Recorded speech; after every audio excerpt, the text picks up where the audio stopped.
이제 다 같이 자리에서 일어나셔서 살아계신 하나님의 말씀을 함께 읽도록 하겠습니다. 오늘 하나님께서 우리에게 주시는 말씀은 사도행전 27장 27절에서 44절까지의 말씀입니다. 제가 한 절, 여러분이 한 절 함께 교독하도록 하겠습니다.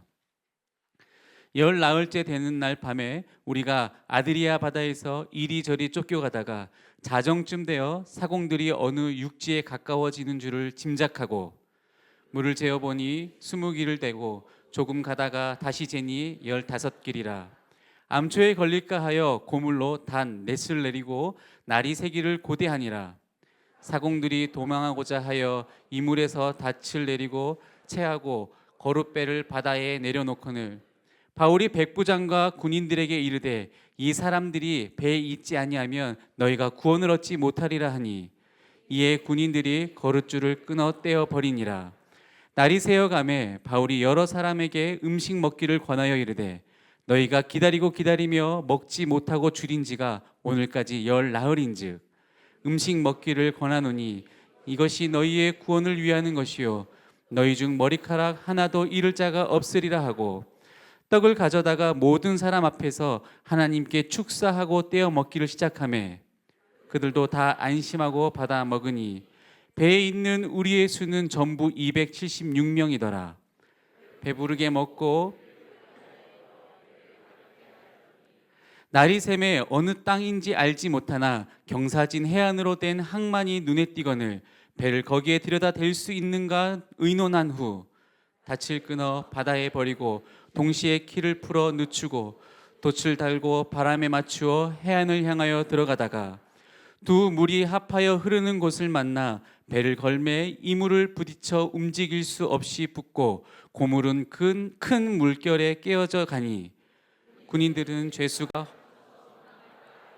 그들을 죽이는 것이 좋다 하였으나 백부장이 바울을 구원하려 하여 그들의 뜻을 막고 헤엄칠 줄 아는 사람들을 명하여 물에 뛰어내려 먼저 육지에 나가게 하고 그 남은 사람들은 널조각 혹은 배 물건에 의지하여 나가게 하니 마침내 사람들이 다 상륙하여 구조되니라. 아멘. 자리에 앉으시겠습니다. 이제 담임 목사님 나오셔서 배는 깨져도 약속은 깨지지 않는다라는 제목으로 말씀 전해 주시겠습니다. 할렐루야. 순전한 교회 주일 예배 참여하시는 여러분 모두를 주님의 이름으로 환영합니다. 우리 인사 나누실까요? 잘 오셨습니다. 사랑하고 축복합니다. 예.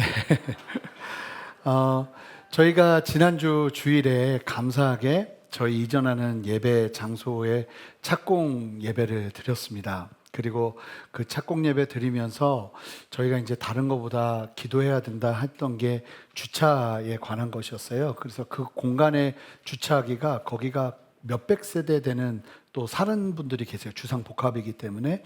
그래서 그곳에 주차하기가 너무 어려워서 바로 반대편에 큰 건물이 있는데 그 건물이 지하 4층까지 주차장이 있어요. 그래서 그 건물에 주차를 할 수 있도록 기도 부탁한다고 했잖아요. 그리고 월요일에 허락이 됐어요. 그래서 이제 여러분 거기가 얼마나 좋냐면 지하에 다 주차하시고 지하 1층에서 저희 교회 건물로 지하로 다 연결이 돼요. 그래서 비 맞지 않고 그냥 주차하셔도 되고, 그리고 주차장뿐만 아니라 그냥 지하철역이 바로 옆이니까 지하철역에서 연결돼서 올라올 수 있거든요. 그러니까 대중교통도 쉽게 오실 수 있어요. 하나님께서 이제 아주 적은 금액만 내시면 됩니다. 그래서 하나님께서 너무 감사하게 그 모든 상황들을 여셔서 얼마나 감사한지 모르겠어요. 하나님 앞에 기도하면서 우리 안에 행하시는 하나님의 놀라운 일들을 더 보고 싶습니다. 여러분 기대하고 소망하시고, 또 저희 교회 이제 은행이 바뀌었기 때문에 새로운 계좌번호로 바뀌었거든요. 그래서 이제 앞으로 온라인 헌금은, 저희는 온라인 헌금으로 하시는 분들이 훨씬 많으세요. 그래서 그렇게 온라인 헌금으로 함께 해주시면 감사하겠습니다. 오늘도 하나님이 우리와 함께 하실 줄 믿습니다. 함께 기도하고 말씀 전하겠습니다. 하나님, 우리에게 주시는 아버지의 말씀을 온전히 깨닫기를 원합니다. 주여 역사하여 주셔서 하나님 이 말씀 안에서 우리의 잘못된 환상이나 잘못된 생각들이 무너지게 하시고 아버지의 진리 안에서 온전하게 아버지의 뜻이 어떻게 이루어지는지를 보고 깨닫게 하여 주시옵소서. 감사드리며 예수 그리스도 이름으로 기도합니다. 아멘. 오늘 본문을 읽으셔서 아시겠지만 이 본문으로 무엇을 설교해야 될까? 여러분들은 뭐 그런 마음 없으시겠지만 저는 지금 몇 주째 계속 매주 난감합니다. 그런데 이 말씀을 또 준비하다 보니까 이 말씀이 너무 현실적이고 실제적이에요. 진짜 우리의 삶에 하나님은 이렇게 역사하시거든요.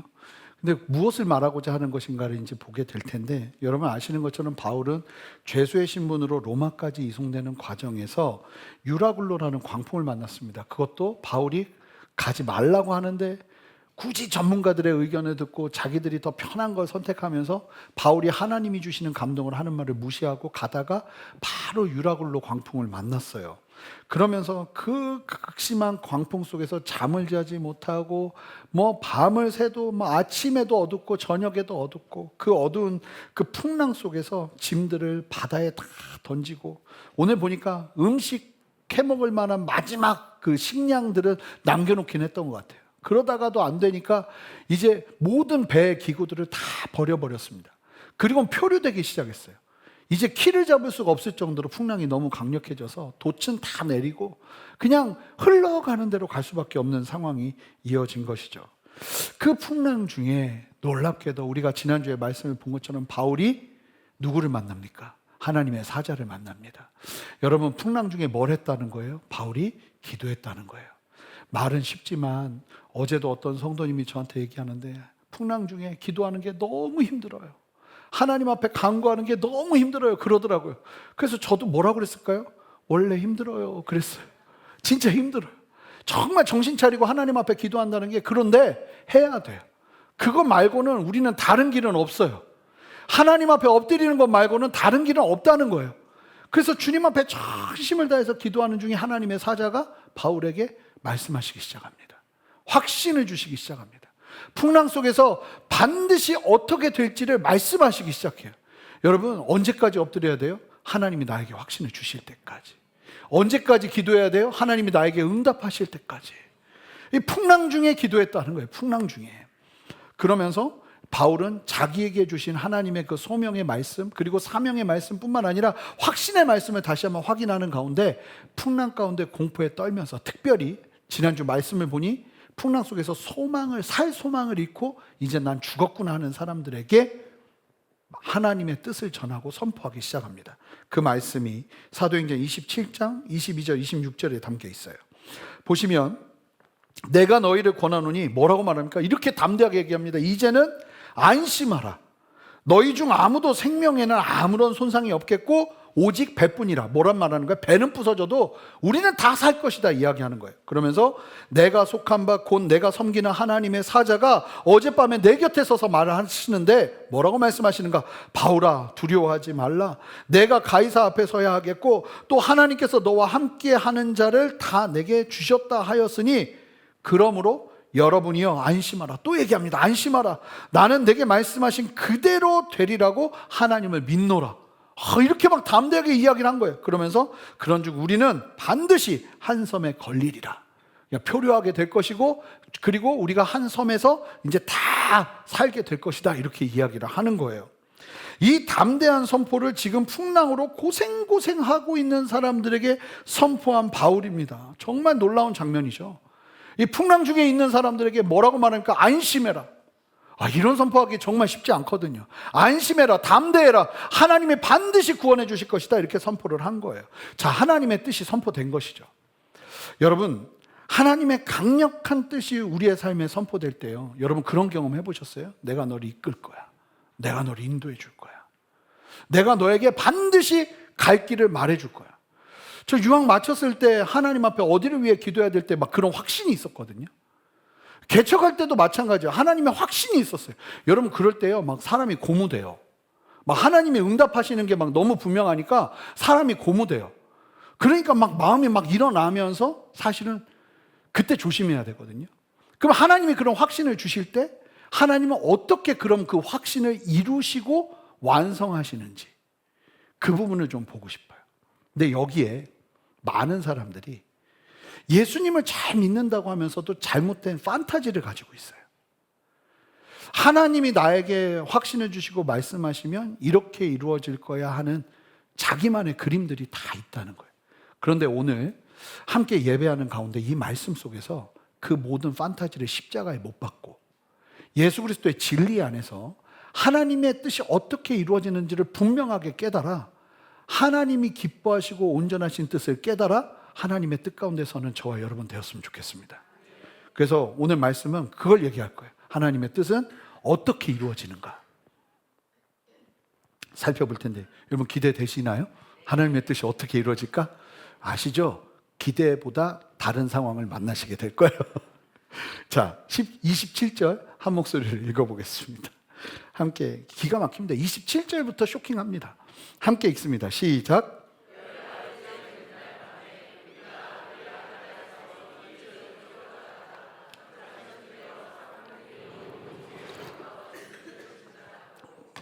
충격적인 건 뭐냐면요.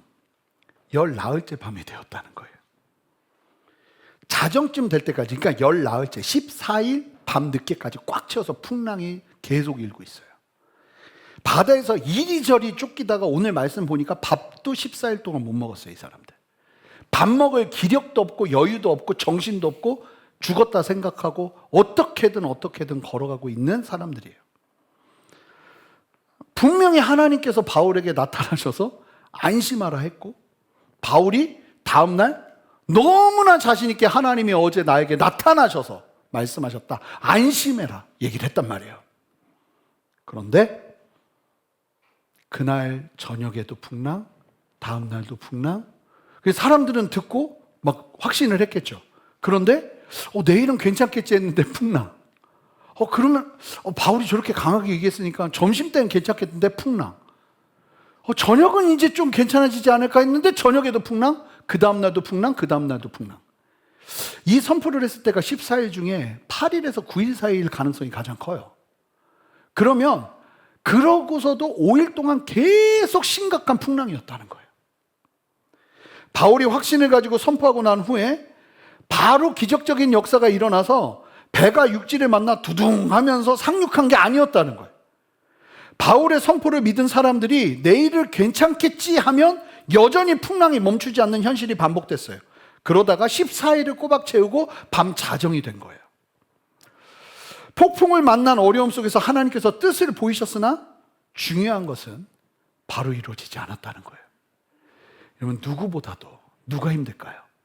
바울이 미쳤을 거예요. 사람들이 흘겨보기 시작하지 않았을까요? 왜 쓸데없는 기대를 줘가지고 우리 이렇게 힘들게 하는 거예요. 제가요 목회하다 보니까 뭐가 힘드냐면 전 맨날 막 선포하잖아요. 하나님이 함께 하신다고, 말씀 가운데 순종하면 하나님이 역사하신다고. 근데 간혹 슬픈 눈을 하고 찾아오시는 분들이 있어요. 분명히 목사님은 말씀 그렇게 하셨는데 내 삶은 왜 이래요? 그러면 또 아니라고, 하나님 주신 감동을 따라 기도해 주면서 담대하게 이겨내시라고 막 선포해 주고 같이 기도를 하는데 그 다음 주에 또 슬픈 눈으로 와요. 근데 이런 일들이 있어요. 그러면요 목회자가요 막 위축돼요. 사실은 죄송하고 내가 잘못한 건 아닌데도 내가 미안해 막 그렇게 말한 내가. 근데 여러분 생각해 보세요. 내가 말한 것 때문에 사람들은 막 기대와 소망을 가지고 있었는데 5일이 지나도 이 풍랑이 멈추지 않고 난리를 피니까 바울 입장에서 어땠겠어요? 하나님이 분명히 말씀하셨으면 안심하라 했으면 다음날 안심하는 상황이 와야죠. 그런데 사실이 뭐냐면 안심하라 했는데도 바로 다음에 나타나는 상황은 여전히 풍랑이라는 거예요. 여전히 풍랑. 말하고 싶지도 않아요. 여전히 풍랑. 그런데 잘 보니까 이게 바울만의 걸음이 아니더라고요. 여러분 아브라함은 25년을 하나님의 말씀하신 그 말씀을 기다려야 됐어요. 25년을. 요셉은 하나님의 계획이 성취되기까지 몇 년이 걸렸냐면 13년이 걸렸어요. 하나님이 별이 막 수많은 별들이, 이 형제들의 별들이 나에게 절하는 걸 봤거든요. 하나님의 꿈과 비전을 봤거든요. 그리고 나서 13년이 걸렸다는 거예요. 다윗은요 15살에 기름 부음을 받았어요. 왕으로 기름 부음 받으면 바로 이제 쓰임을 받아야 되잖아요. 아시는 것처럼 15년을 고생을 합니다. 나중에는 하나님의 뜻을 생각한다면 절대 할 수 없는 일을 해요. 뭐 하냐면 적국 블레셋으로 망명을 해버립니다. 여기 말이 안 되는 거예요. 왕이 되겠다는 사람이. 그러니까 그 꿈과 소망마저도 다 포기하고 살기 위해서, 내 식구들 살리기 위해서 망명까지 해버렸단 말이에요. 그런 상황까지 가요. 하나님 말씀하셨는데 왜 15년이라는 시간을 걸리게 하실까? 그런데 하박국 말씀을 함께 읽어볼까요? 함께 읽어보겠습니다. 함께 읽습니다. 시작. 이 묵시는 정한 때가 있나니 그 종말이 속히 이르겠고 결코 거짓되. 자 보세요. 거짓되지. 속히 이르겠고 결코 거짓되지 아니하리라. 이런 얘기 들으면 또 속히가, 이 내가 생각하는 속히란 말이에요. 근데 그 다음이 또 우리를 시험에 들게 하는 말을 해요. 속히 이루리라 해놓고 하나님 뭐라고 말씀하시냐면 비록 더딜지라도 기다리라. 실망이 그냥 막 답답해. 막 이거 하루 이틀 풍랑은 언제 끝나는 거예요? 사도행전에서 풍랑은 오늘 끝나니까, 이제 오늘 끝나니까 이제 조금 있으면 사도행전이 끝나면서 로마로 갑니다. 좀만 기다리세요. 풍랑에서. 저도 이런 말씀 전하고 싶진 않아요. 맨날. 근데 하여간 하나님이 전하게 하시는 거니까. 근데 지체되지 않고 반드시 응하리라. 뭐냐면 하나님의 때만 되면 반드시 서든리예요. 막 일어나요. 근데 그 때가 언제일지를 우리가 모른다는 거예요. 여러분, 여름에 막 덥다가 가을바람이 불기 시작하면 언제 더웠냐는 듯이 확 바뀌어요. 전 그럴 때마다 주님 오심이 묵상돼요. 주님의 오심은 이렇게 서든리, 갑자기 급격하게 하나님이 일하시기로 정한 때가 되잖아요. 그럼 막 일어나요. 근데 그 전까지는 기다리고 기다리고 또 기다리는 거예요. 왜 그런가? 여러분 이 말씀 보세요. 베드로후서 3장 8절에서 9절에 베드로가 이런 얘기를 해요. 함께 읽어보겠습니다. 사랑하는 자들아, 주께는 하루가 천년 같고 천년이 하루 같다는 이 한 가지를 잊지 말라. 주의 약속은 어떤 이들이 더디다고 생각하는 것 같이 더딘 것이 아니라 오직 주께서는 너희를 대하여 오래 참으사 아무도 멸망하지 않고 다 회개하기에 이르기를 원하시느니라. 우리는 다 이해할 수는 없어요. 근데 일단은 여러분 하나님의 시계는 우리의 시계랑 달라요. 이게 진짜 달라요. 우리는 긴 것 같아도 하나님은 짧아요. 우리는 짧은 것 같은데 하나님의 시계는 길 수도 있다는 거예요. 그래서 여러분 하나님 앞에 순종하기로 결정하는 순간 시계를 하나님께 맡겨드려야 돼요. 여러분 그리고 그거 아세요? 하나님이요, 하나님의 사람들을 뭘로 가장 많이 훈련시키는지 아세요? 시간으로 훈련시키세요. 왜 아브라함은 25년이나 기다리게 하실까요? 여러분 25년 동안 아브라함이 얼마나 변하는지 아십니까? 다윗이 15년 동안 얼마나 변하는지 아십니까? 여러분 요셉이 13년 동안 얼마나 놀랍게 변하는지 아십니까? 그저 응석바지 사랑받는 나밖에 모르는 어린아이였던 요셉이 종살이를 하고 죄수의 신분으로 들어가면서 거기서도 하나님의 형통을 맛보면서 이 사람이 행정적인 능력과 정치적인 감각을 갖게 됩니다. 하나님이 놀랍게 준비시키는 거예요. 그러니까 하나님의 타임은 언제나 옳아요. 그런데 우리가 예상할 수 없다는 거예요. 여러분 하나님의 뜻은 어떻게 이루어지는가? 첫 번째, 여러분 하나님의 뜻은 하나님의 정해진 때에 이루어지는 겁니다. 하나님의 약속을 받을 때 우리에게 즉시 응답이 이루어지지 않는다고 해서 낙심하지 마시기 바라요. 그리고 기억해야 돼요. 하나님은 가장 정확한 타이밍에 우리가 가야 할 곳으로 우리를 인도하십니다. 하나님의 약속과 확신이 주는 은혜의 힘이 있거든요. 그러다 보니까 우리가 막 기대해요.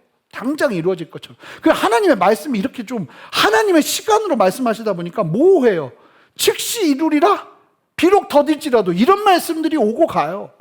그러니까 하나님이 마치 지금 당장 이루어 주실 것처럼, 그래서 바울도 안심하라 얘기했는데 풍랑은 여전히 있을 수 있다는 거죠. 근데 오늘 말씀을 보면 바울이 위축되지 않아요. 그 애매모호한 분위기 속에서 바울은 하나님의 뜻을 따르는 걸음을 멈추질 않아요. 하나님은 기억하시기 바라요. 시간으로 우리를 훈련하세요. 시간만큼 좋은 훈련의 통로가 없는 거예요. 빨리 끝내고 싶잖아요. 그러면 하나님은 그때부터 훈련 들어가신다고 보시면 돼요. 언제 나오냐? 안 끝나도 되겠다 싶을 때 나오는 거예요. 진짜 기가 막히다니까요.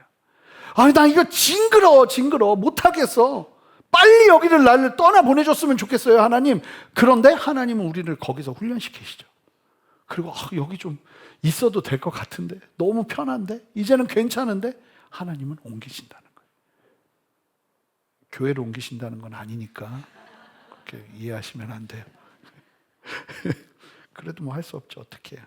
근데 하여간 하나님은 시간으로 우리를 훈련시키세요. 시간으로. 그렇다면 또 하나를 볼 텐데, 하나를 중요한 걸 볼 거예요. 그러면 하나님은 또 하나님의 뜻을 어떻게 이루시는가? 하나님의 때에 이루세요. 두 번째, 어떻게 이루어지는지 좀 볼게요. 28절, 29절 보세요. 이게 이제 이 물을 타는 사람들, 사공들은 이 배가 물을 스쳐가는 그 소리를 들으면서 물 길이를 짐작을 한대요. 그러니까 이게 좀 가까워, 얕아지고 있다. 그러면 이제 육지에 가까운 거거든요. 그 소리가 다른 거예요. 짐작을 하기 시작하니까 이 사람들이 이제 재기 시작합니다. 물을 재어보니 20길이 되고, 20길은 36m예요. 나비 달린 줄을 쭉 내립니다. 그 당시에. 그리고는 길이를 재는데 보니까 36m인 거예요. 그리고 한참을 좀 가다가 다시 재니까 뭐라고 그래요? 15길이라고 그러죠. 15길은 27m 정도 돼요. 그러니까 거의 한 10m 정도가 얕아진 거죠. 그러니까 육지가 가까워진 게 분명한 거예요. 그러니까 이 지역을 잘 아는 사람들이 암초에 걸릴까 해서 고물이라고 그러는데, 고물은 배의 뒷부분을 말하는 그 용어예요. 그래서 배 뒷부분에 닻을 내려요. 그 당시 고대 근동의 배는 앞모양과 뒷모양이 비슷했대요. 그래서 앞으로도 이물이라고 그러는데, 이제 좀 이따가 또 나오거든요. 이물 쪽이 앞쪽인데 앞쪽에 닻을 내리기도 하고, 고물 뒤쪽에 닻을 내리기도 해요. 저도 이번에 처음 한 거예요. 근데 하여간 그래요. 그러면서 암초에 걸릴까 해서 닻을 내리는데 날이 새기를 기다리고 있는데, 30절 보세요. 기가 막히니 이제 날이 새기를 기다리고 있으니까 자정부터 시작돼서 날이 새기를 기다리니까 새벽 2시, 3시, 4시쯤이에요. 제일 졸릴 때죠.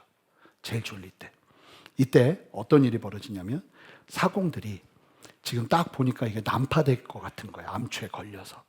그래서 이러면 이제 다 죽으니까 사공들이 어떻게 하냐면 자기들만 살겠다고 그 새벽 야심한 시간에 행동을 하기 시작하는데, 사공들이 도망하고자 하여 이물에서 닻을 내리는 척하면서, 거룻배가 뭐냐면, 여러분 영화 같은 거 보시면 아시겠지만 큰 배가 세워지면 작은 배를 타고 육지로 내려오고 운송하잖아요. 그걸 거룻배라고 그래요.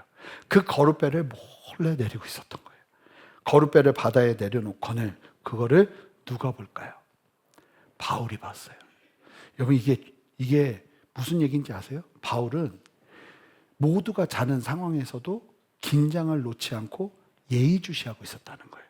이 모든 환경과 상황을.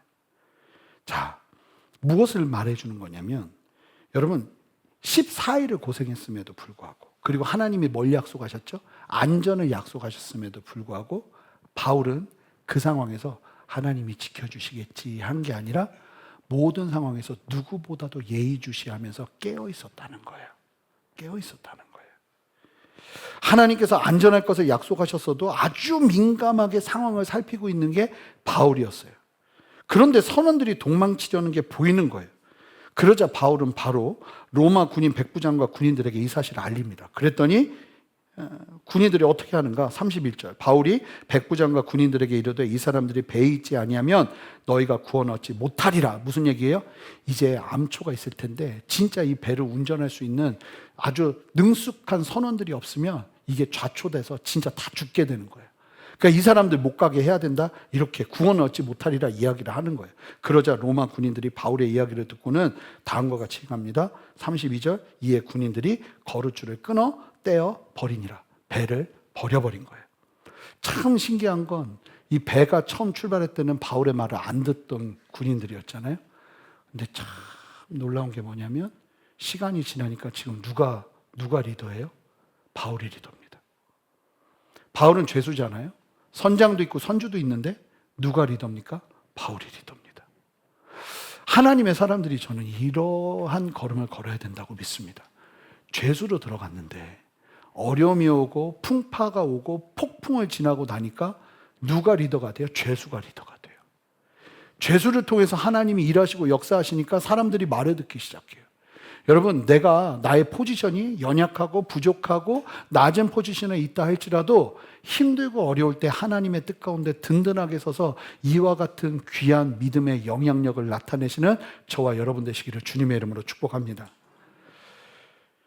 그리고 중요한 건 다 같이 살아야 될 때 거룩배 남겨두면 시험만 들어요. 끊어버려야 돼요.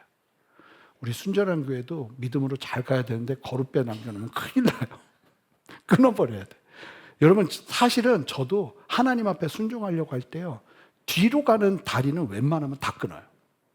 뭘 뭐 계산하고 그 다음에 뭐 살길 찾고, 여러분, 그러지 않으면 하나님의 뜻은 이룰 수 없어요. 하나님 앞에서는 정말 필사적인 걸음으로 걸어야 되는 거예요. 하나님의 뜻을 믿으며 따르는 길에 서면요, 처음에는 무시당해요. 그래도 여러분, 계속 하나님의 뜻 가운데 가잖아요. 그러면 사람들이 내 말을 듣는 일들이 일어나게 될 거예요. 세상의 편견 속에서도 변함없이, 그러니까 버텨내는 걸음이 필요해요. 14일이라는 시간이 딱 지나고 나니까 사람들이 원망했겠고, 중간에는 다 바울을 향해서 이상한 소리를 했을지는 모르지만 14일이 지나고 나니까 지금 이 배의 주인, 이 배의 리더는 누구냐면 바울이에요. 여러분, 이런 은혜가 우리에게 필요한 거예요. 그러면서 아침이 밝아옵니다. 모두가 밤을 꼬박 세우며 혈투와 같은 걸음을 걷고 있어요. 이제 날이 밝으면 생사를 결정짓는 중요한 시점을 만나야 됩니다. 그러자 바울이 다음과 같이 행합니다. 자, 33절, 34절 한 목소리로 읽습니다. 시작.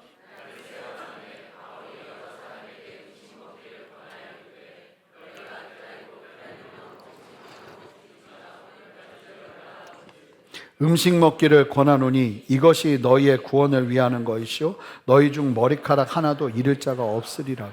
여러분, 지금 이 상황이요, 풍랑은 계속되고 있어요. 풍랑이 멈춘 게 아닙니다. 계속되고 있는 상황이에요. 근데 날이 밝은 거예요. 14일간 식사를 못했어요, 이 사람들이. 그런데 바울이 갑자기 뭐라고 말하냐면 먹어야 된다고 그래요. 그리고는 사람들을 먹이려 합니다.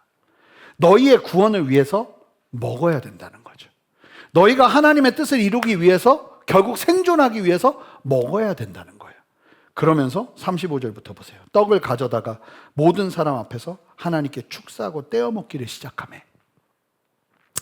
그 상황에서 감사하면서, 여러분, 감사는 어떤 상황에서도 하나님의 일을 여는 열쇠가 되는 줄 믿습니다. 그러니까 감사는 어떤 상황에서도 놓치지 마셔야 돼요. 축사하여 떼먹기를 시작하며, 저는 이 말씀이요, 너무 재밌는 게 36절 보세요. 그들도 다 안심하고 받아 먹은, 이게 무슨 얘기일까요? 무슨 얘기일까요? 뭐 여러 가지 해석이 있을 수 있겠지만 14일 동안 음식을 먹지 않았단 말이에요. 그 음식이 상할 수도 있었겠죠. 누가 먹은 거예요? 바울이 먼저 먹은 거예요. 먹고 아무렇지도 않으니까 안심하고 먹는 거예요. 지금 바울이 어떤 걸음 걷고 있는지 보이세요? 지금 사람들 먹여야 돼요. 그리고 먹어야 우리가 다 살 수 있어. 왜 그러냐면, 그러면서 배에 있는 무리의 수가 이야기되는 37절 보세요. 몇 명이에요? 276명이에요. 276명. 바울이 왜 이처럼 떡을 먹일까요? 풍랑 중에. 하나님께서 말씀하셨음에도 여전히 풍랑이 지속되는 어려움을 만났지만, 바울은 지금 이 상황에서 분명히 확신할 수 있는 게 뭐냐면, 하나님의 약속을 잊지 않고 있어요. 뭐라고 말씀하셨죠? 배는 부서져도 너희들은 살 거라고 그랬어요. 그러면 이 상황에서 좌초될 게 분명해요. 그러면 사람들이 살려면 뭘 해야 돼요? 헤엄을 쳐야 돼요. 자, 43절, 44절 보세요. 백부장이 바울을 구원하려 하여 그들의 뜻을 막고 헤엄칠 줄 아는 사람들을 명하여 물에 뛰어내려 먼저 육지에 나가게 하고, 그 남은 사람들은 널조각 혹은 배 물건에 의지하여 나가게 하니 마침내 사람들이 다 상륙하여 구조되니라. 여러분, 헤엄치려면 14일을 굶은 상태에서 물로 들어가잖아요. 제가 해봐서 알잖아요. 진짜 이게 말이 안 되는 거예요. 수영 못해요. 그러니까 뭘 해야 되냐면, 하나님의 말씀을 준비하고 이루려면 먹어야 되는 거예요. 여러분, 먹어야 되는 거예요. 그러니까 바울이 담대하게 먼저 먹고 사람들을 먹이면서 기운을 차리게 하는 거예요. 여러분, 이게 아무것도 아닌 것 같죠? 아니에요. 제가 21일 금식을 했었잖아요. 그러고 나서 보식을 하는데 3주 정도 했어요. 3주 정도. 근데 바로 금식을 이제 물만 먹었으니까 바로 뭘 먹잖아요. 그러면은 큰일 나요. 병원으로 가야 돼요. 잘못하면 죽을 수도 있다고 그러더라고요. 그래서 맨 처음에는 뭘 먹어야 되냐면 된장국도 아니에요. 된장을 약하게 풀어서 그냥 맛만 나는 물에다가, 그리고 쌀도 간 그 죽이 아니고요. 쌀 뜬물 같은 거 있죠. 그 국물만 마셔야 되는 거예요. 근데 제가 21일 만에 그 된장 국물을 입에 대는 순간 세상이요. 혓바닥이 된장 국물을 빨아들이는데 스펀지예요, 스펀지. 쫙 들어가요, 그냥. 그러면서 갑자기요, 쏙 들어갔던 눈이 이렇게 커져요. 제가 또 먹는 걸 엄청 좋아하잖아요. 그러니까 막 살겠는 거예요. 막 갑자기 힘이요, 확 들어가는데, 사람 몸이 얼마나 재밌냐면요. 계속 물만 먹잖아요. 그러면 한 3일, 4일 정도에 살이 쫙 빠져요. 그리고 또 몸에 에너지가 갑자기 안에서 나와서 살이 안 빠져요. 그리고 버텨요, 몸이. 그러다가 또 기간이 지나면 또 쭉 빠져요. 그러다 또 몸이 버텨요. 최선의 에너지로 몸이 버텨내는 거예요. 그러다가 여러분 음식이 들어오잖아요. 그러면 눈이 밝아지는 거거든요. 근데 기가 막힌 게 뭐냐면 바울이 14일 동안 굶었던 사람들을 먹이는 거예요. 왜요? 하나님이 이제 우리를 구원하시려면 뭘 해야 되는 거예요? 수영을 해야 되거든요. 여러분, 하나님의 역사를 위해서 기도만 하는 거 아니에요. 하나님의 역사를 위해서요, 예배만 드리는 거 아니에요. 여러분, 제가 좀 도전하고 싶어요. 여러분, 하나님의 뜻을 위해서 영적인 보충만 해야 되는 게 아니라 여러분 잘 드시고 운동도 잘 하셔야 됩니다. 이건 저한테도 하는 말이에요. 하나님의 뜻을 이룰 수 있도록 몸도 만들어야 됩니다. 배불러야, 힘이 있어야 수영도 해요. 여러분, 하나님의 뜻을 이루기 위해서 수영도 해야 돼요. 여러분, 하나님의 뜻을 이루기 위해서요, 물장구도 쳐야 돼요. 여러분, 하나님의 뜻을 이루는 건 영적인 영역만 있는 게 아니에요. 그래서 여러분들의 몸을 건강하게 준비하는 것도 필요하다는 거예요. 아멘 하셔야 돼요. 그래서 나를 건강하게 세우는 걸음도 너무나 필요한 거예요. 그러면서 배의 최후까지 가지고 있던 짐들을 다 벗어버리고 다 또 끊어버리고 육지에 안착하기 위한 최후의 결단들을 합니다. 이 배가. 이제 배도 다 이제 이 배 안에서 살아야 되니까. 그러면서 바다의 해류가 겹치는 곳에서 배가 자초되기 시작하면서 일이 일어나는데 기가 막혀요. 42절, 43절 보세요. 이게 일상적인 일이에요. 만약에 배가 자초되면 군인들은 죄수들을 다 칼로 죽입니다. 어디로 도망갈까 봐. 그런데 군인들이 죄수가 헤엄쳐 도망갈까 하여 그들을 죽이는 것이 좋다 하였으니 여기에 바울이 포함되는 거예요. 근데 43절 보세요. 백부장이 바울을 구원하려 하여 그들의 뜻을 막고 헤엄칠 줄 아는 사람들을 명하여 물에 뛰어내려 먼저 육지에 나가게 하고 나머지 수영 못하는 사람들은 뜨는 그런 나무나 이런 거 붙잡고 헤엄쳐서 살아가게 하면서 모두가 육지에 돌아온다는 얘기가 나와요. 누가 막아요? 백부장이 바울 죽는 걸 막습니다. 여러분, 백부장이 왜 바울을 살려줘요? 뭐 때문입니까? 결국은 이게 굉장히 아이러니하고 재미있고 우리가 기억해야 되는 건데, 바울이 만약에 풍랑이 왔을 때 내가 말했는데 니들 말 안 들었지, 내가 얼마나 얘기했어 하고 가만히 있었으면 바울은 이때 칼에 맞아 죽어요. 바울이 풍랑 중에 그래도 계속 뭐 했어요? 하나님의 뜻을 전하고 순종했죠. 하나님의 뜻을 멈추지 않고 걸어냈어요. 그랬더니 어떤 일이 벌어진 거예요? 하나님 앞에 순종한 것 때문에 백부장이 감동을 받아서 죽여야 되는데 바울을 살립니다. 여러분, 결국 이게 뭘 말하는 건지 아세요? 우리가 살 길은 순종에 있다는 거예요.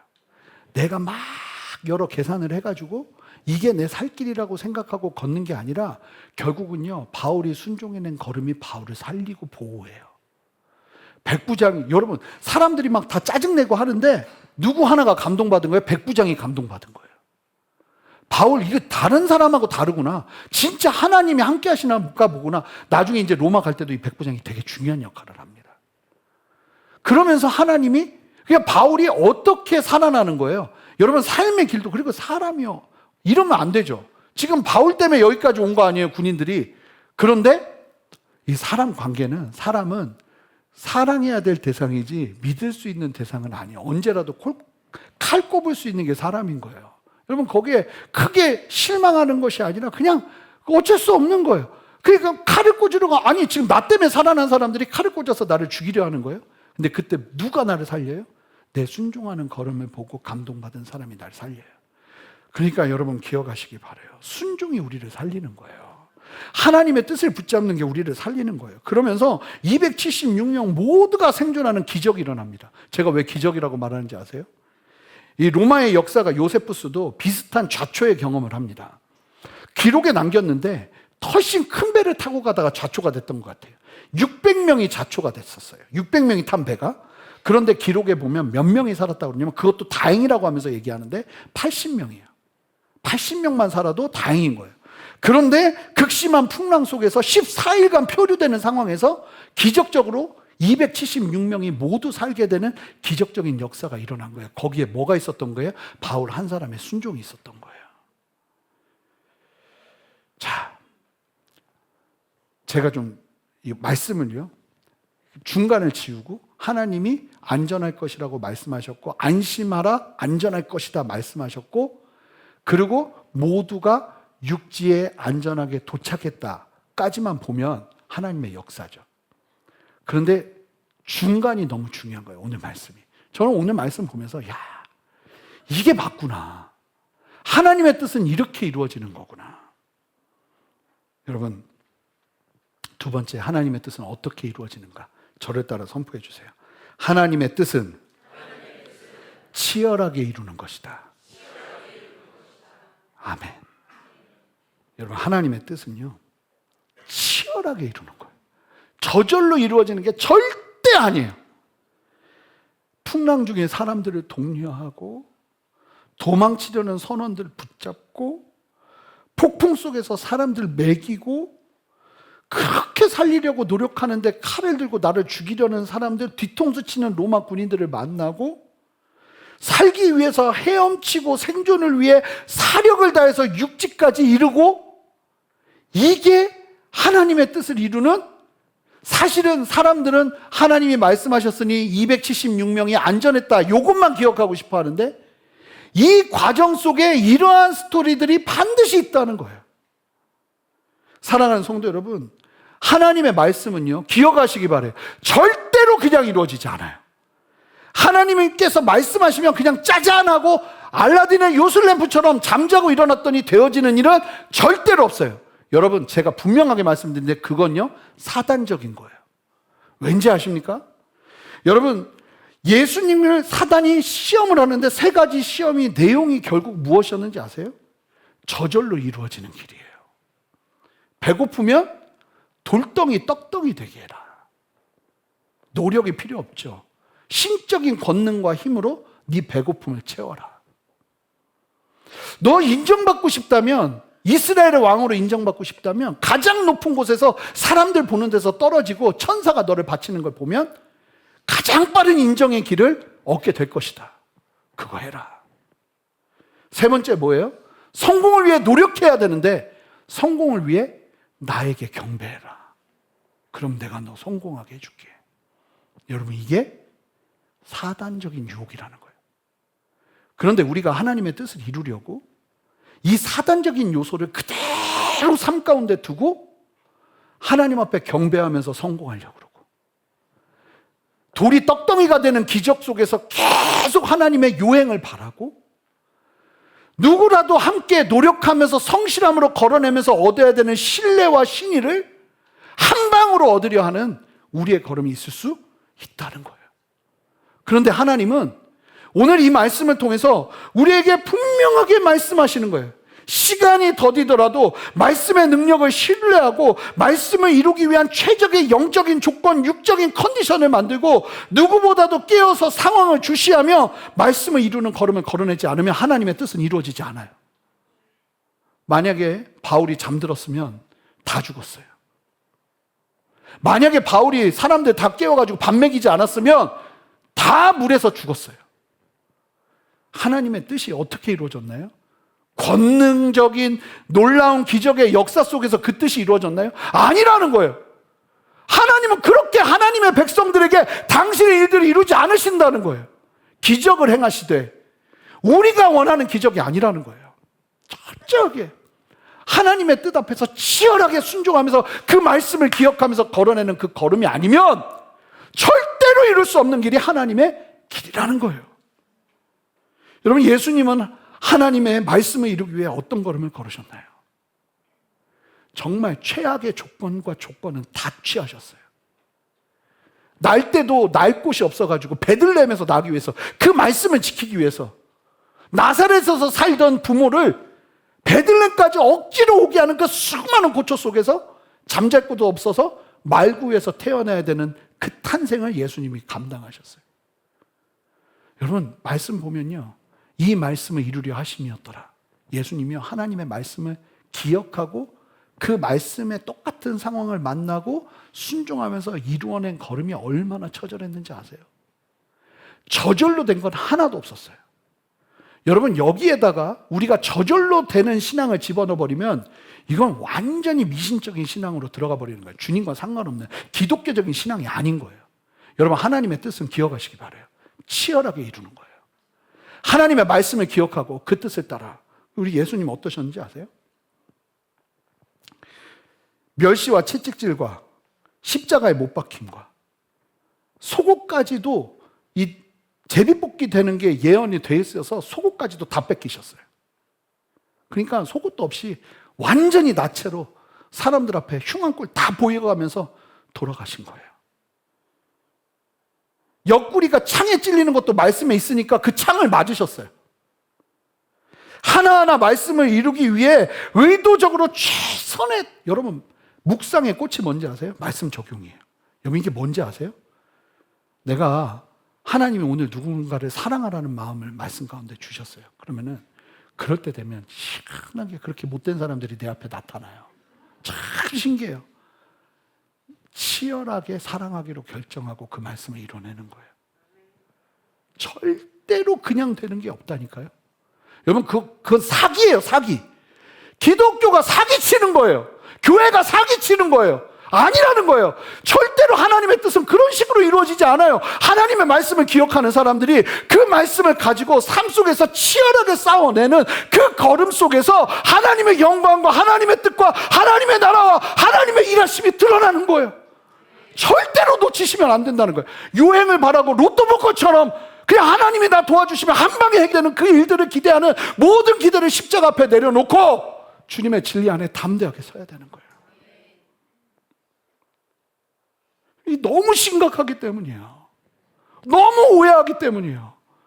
기독교는 달라요. 하나님의 말씀을 기억하는 사람들이 그 말씀 앞에서 순종하면서 걸어내는 그 걸음 속에 하나님을 이루세요. 여러분, 12제자의 마지막을 제가 다음에 나눌 거예요. 여러분, 이 12제자들 바울이 이러고 있는데 딴 사람들 뭐 하고 있는지 아십니까? 치열하게 하나님의 부르심을 따라 열방의 끝으로 가서 죽음의 자리를 선택하며 나갑니다. 하나님의 위대한 뜻이 내 안에 선포되고 돌아보니 그 걸음이 너무 치열하더라고요. 제가 교회를 하나님이 막 위대하게 막 우리에게 어떤 길을 제시하셨잖아요. 아, 이제 알았어요. 그러면 살떨릴 준비를 해야 되더라고요. 그걸 이루기 위한 치열한 걸음이 있더라고요. 진짜 저는 죽을 뻔했다니까요. 작년 1년이 피 말리는 1년이었어요. 정말 얼마나 치열해. 절대로 하나님의 뜻은 저절로 그냥 이루어지는 건 없더라고요. 이용규 선교사님 그러셨어요. 하나님이 기적을 이루시면 이루실 수 있도록, 제가 여러 번 말했잖아요. 우리가 피곤하다고. 기적 이루시면 여러분 좋을 것 같으세요? 하나님의 뜻을 막 놀랍게 말씀하시면 좋을 것 같으세요? 아니요. 그거 이루려면 우리는 이제 똥 빠질 준비해야 되는 거예요.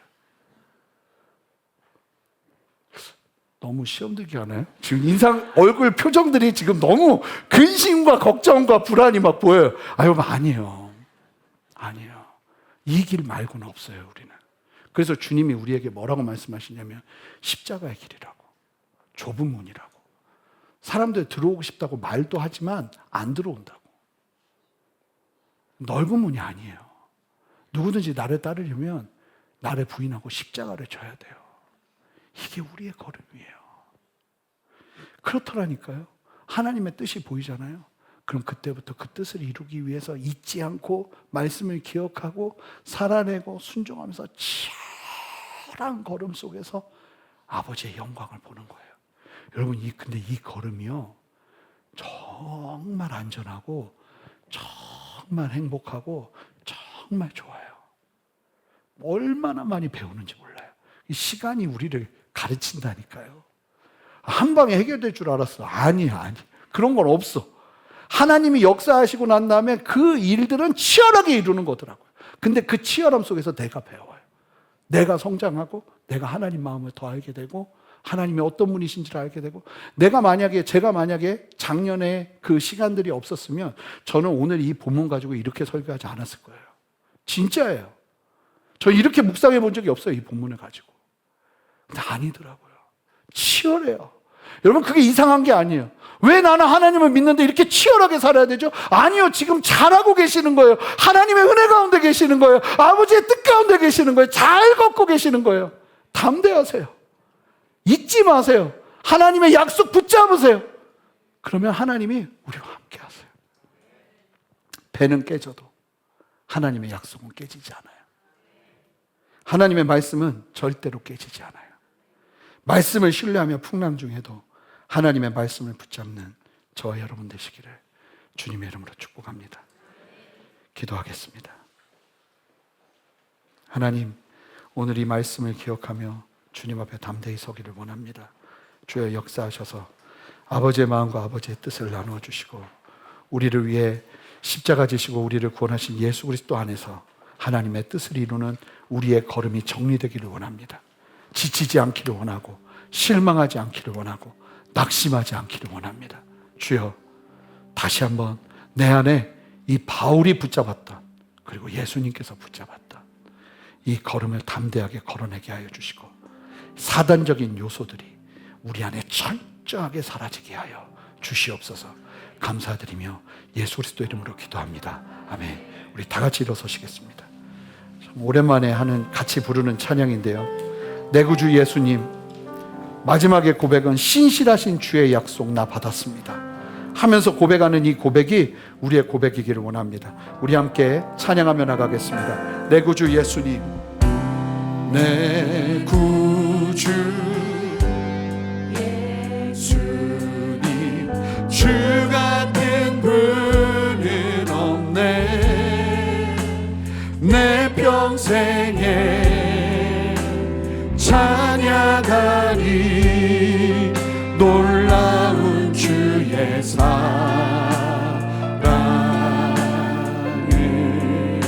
위로자 되시며 위로자 되시며 피난처 되신 주님, 나의 영혼 온맘 다. 우리 두 손을 들고 고백합시다. 주를 경배하니. 우리 함께 선포합니다. 온 땅이여, 온 땅이여 주님께 외쳐라. 능력과 위엄의 왕 되신 주, 산과 바다 소리쳐 주의 이름을 높이리. 주의 하니 기뻐 노래하며 영원히 주님을 사랑. 내 영혼아 하나님을 사랑할지어다. 신실하신 주의 약속 나 받았네. 우리 자매님들이 고백합니다. 내 구주 예수님. 고백합시다. 예수님, 주 같은 분은 없네. 내 평생 찬양하리 찬양하리 놀라운 놀라운 주의 사랑. 이번엔 우리 형제님들이 고백합니다. 위로자 되시며 피난처 되신 주님 바라봅니다. 위로자 되시며 피난처 되신 주님, 나의 영혼 온 맘 다해 함께 고백합니다. 주를 경배합니다. 주를 경배하니 온 땅이여 주님께, 온 땅이여 주님께 외쳐라. 능력과 위엄의 왕 되신 주, 산과 바다 소리쳐 주의 이름을 높이니. 주의 하나님 기뻐 노래하며, 주의 하나님 기뻐 노래하며 영원히 주님을 사랑하리라. 신실하신 주의 약속 나 받았네.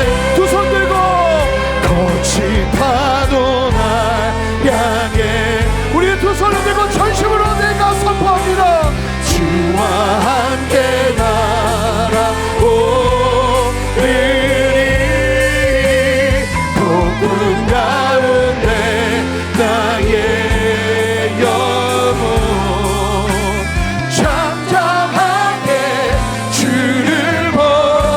우리 함께 전심으로 거친 파도 날 향해 와도 주와 함께 날아오르리. 폭풍 가운데 나의 영혼 잠잠하게 주를 보. 우리 다 같이 두 손을 듭시다.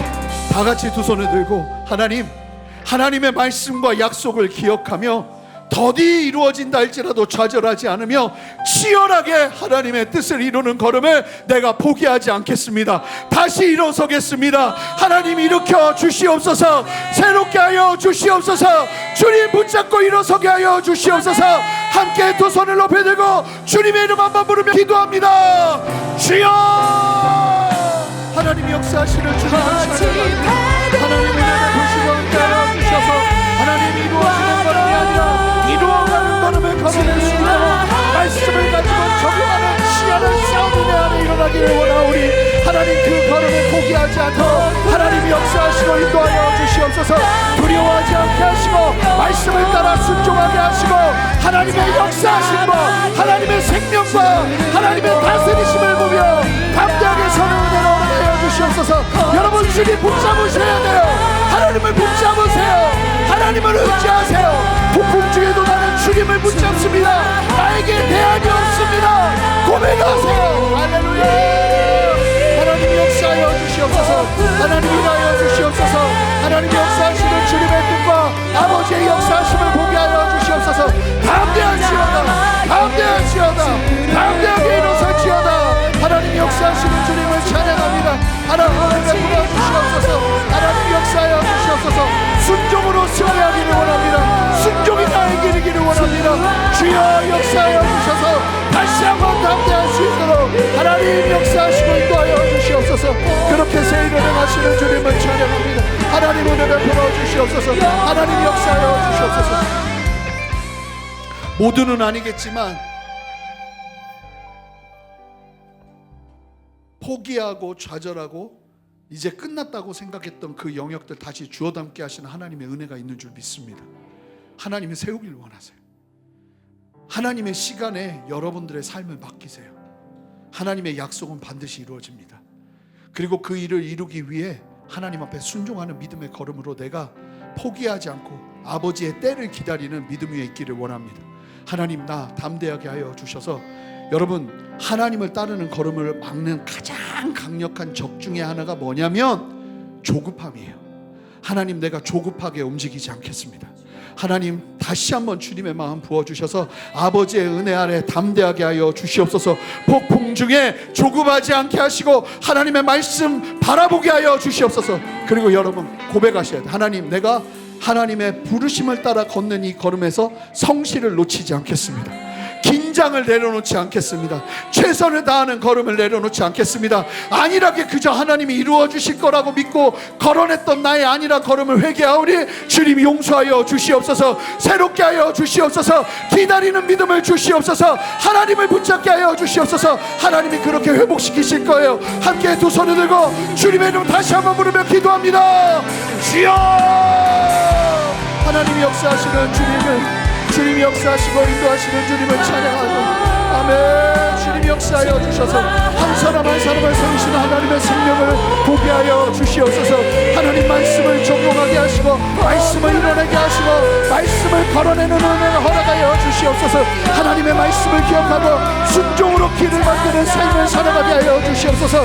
위축되지 아니하게 하시고 하나님을 향한 순종의 걸음을 멈추지 않게 하시고 아버지를 따라 담대하게 설 수 있는 은혜를 허락하여 주시옵소서. 성령의 역사하여 주시옵소서. 깨워 주시옵소서. 하나님 은혜 베풀어 주시옵소서. 하나님 말씀 앞에 굳게 서게 하시고 주로부터 오지 않은 모든 미심적인 요소들과 거저 이루려는 사단적인 요소들을 이 시간 예수 이름으로 파하노니 하나님 역사하시고 새롭게 행하여 주시옵소서. 아멘. 아멘. 여러분 마지막으로 기도할 텐데, 우리 교회뿐만 아니라 이 한국 교회를 위해서 기도할 텐데, 여러분 말씀 앞에 정말 깨어 있어야 되는 거예요.